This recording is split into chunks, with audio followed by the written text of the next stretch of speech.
എല്ലാവർക്കും നമസ്കാരം. എൻ്റെ പേര് ശശാങ്ക് ഉള്ളവണക്കല്ലേക്ക് എല്ലാവർക്കും സ്വാഗതം. ഇന്ന് ഈ വീഡിയോ ചെയ്യുന്നത് വരും തലമുറയ്ക്ക് വേണ്ടിയിട്ടാണ് കേട്ടോ. കാരണം ഇന്ന് ഡിസംബർ 6 ഈ വീഡിയോ ചെയ്യേണ്ടത് വളരെ അത്യാവശ്യമാണ്. കാരണം ഇന്ന് പലരും സ്വാഭിമാന ദിനം, ദുരഭിമാന ദിനം, അങ്ങനെ പല തരത്തിലുള്ള ദിനങ്ങൾ ആചരിക്കുന്ന ദിവസമാണ്. ഇത് തുറന്നുകൊണ്ടേയിരിക്കും.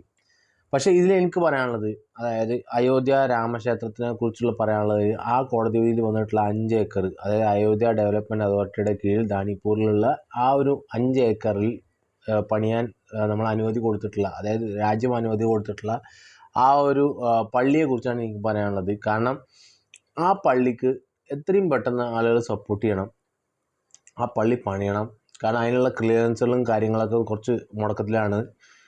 65 കോടി രൂപ പ്രോജക്റ്റിന് 3 കോടി കിട്ടിയിട്ടുള്ളൂ എന്നാണ് ഫറൂഖി എന്ന് പറഞ്ഞിട്ടുള്ള അവിടുത്തെ ഒരു ഒഫീഷ്യൽ പറഞ്ഞിട്ടുള്ളതാണ്. എനിക്ക് ഗൂഗിളിൽ കിട്ടിയ വാർത്ത, അത് സത്യമാണോ ഇല്ലയോ നമുക്കറിയില്ല. പക്ഷെ ഞാൻ പറയുന്നത് ഗൂഗിളിൽ കിട്ടിയുള്ള വാർത്തയാണ്, നമ്മൾ തിരഞ്ഞപ്പോൾ കിട്ടിയുള്ള വാർത്തയാണ്.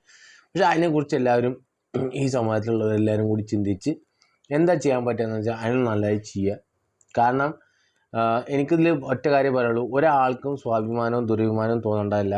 ഇന്ത്യക്കാരനെന്ന നിലയിൽ പരസ്പര ബഹുമാനത്തിൽ, പരസ്പര വിശ്വാസത്തിൽ, മതേതരത്വത്തിൽ വിശ്വസിക്കുന്ന, ബഹുസ്വരതയിൽ വിശ്വസിക്കുന്ന ഏതൊരു സമൂഹത്തിനെയും കുറിച്ച് നമ്മൾ ആലോചിക്കുമ്പോൾ പരസ്പരം നമ്മൾ പണ്ട് ചരിത്രം കുറിച്ച തെറ്റുകൾ തിരുത്താൻ നമ്മൾ തയ്യാറാവണം. അത് നമ്മൾ തയ്യാറായിട്ടില്ല, അത് കോടതി വഴി തയ്യാറായിട്ടുണ്ടെന്നുണ്ടെങ്കിൽ നമ്മൾ അംഗീകരിച്ച് നമ്മൾ മാറ്റിയെടുക്കുക. അതൊരു മുറിവായിട്ട് മാറ്റേണ്ട ഒരു കാര്യവും നമുക്കില്ല എന്നുള്ളൊരു വസ്തുതയാണ്.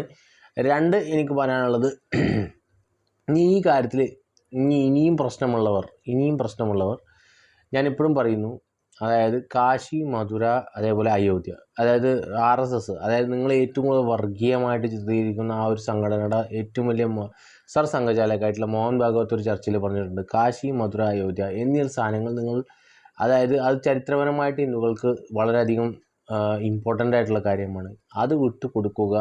അല്ലാണ്ട് എല്ലാ പള്ളിയുടെയും അടിയിൽ പോയി അമ്പലമുണ്ടോ എന്ന് നോക്കേണ്ട കാര്യമില്ല എന്ന് അദ്ദേഹം തന്നെ പറഞ്ഞിട്ടുണ്ട് എന്നുണ്ടെന്നുണ്ടെങ്കിൽ അതിൽ കൂടുതലായിട്ട് ക്ലെയിം ചെയ്യേണ്ട ഒരു കാര്യം ഒരു ഹിന്ദുവിനും ഇല്ല. കാരണം അതിലെല്ലാം ഉണ്ട്, ആ ഒരു പറഞ്ഞ സ്റ്റേറ്റ്മെൻറ്റിലെല്ലാം ഉണ്ട്.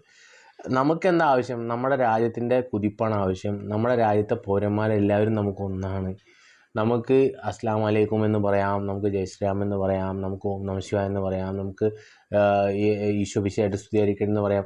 അങ്ങനെ പറയാൻ പഠിക്കട്ടെ അടുത്ത തലമുറ, അങ്ങനെ പറയാൻ പഠിക്കട്ടെ. എല്ലാവർക്കും എല്ലാം പറ്റണം. അങ്ങനെ ഒരു തലമുറയാവാൻ താല്പര്യമുള്ളവരായിരിക്കണം എല്ലാവരും. അവിടെ ഒരു പള്ളി പണിഞ്ഞുകൊണ്ട് ഒരു ഹിന്ദുവിനും മുറിയാൻ പോകുന്നില്ല. കാരണം ദാനിപ്പൂരിൽ ആ ഒരു അത് നമ്മൾ ഈ കാണുന്നൊരു സങ്കുചിത ചിന്താഗതി ഒന്ന് മാറ്റിക്കഴിഞ്ഞ് കഴിഞ്ഞാൽ രാജ്യം ഇനിയും മുന്നോട്ട് പോകുമെന്ന് മാത്രം പറഞ്ഞുകൊണ്ട് നിർത്തുന്നു. നന്ദി, നമസ്കാരം.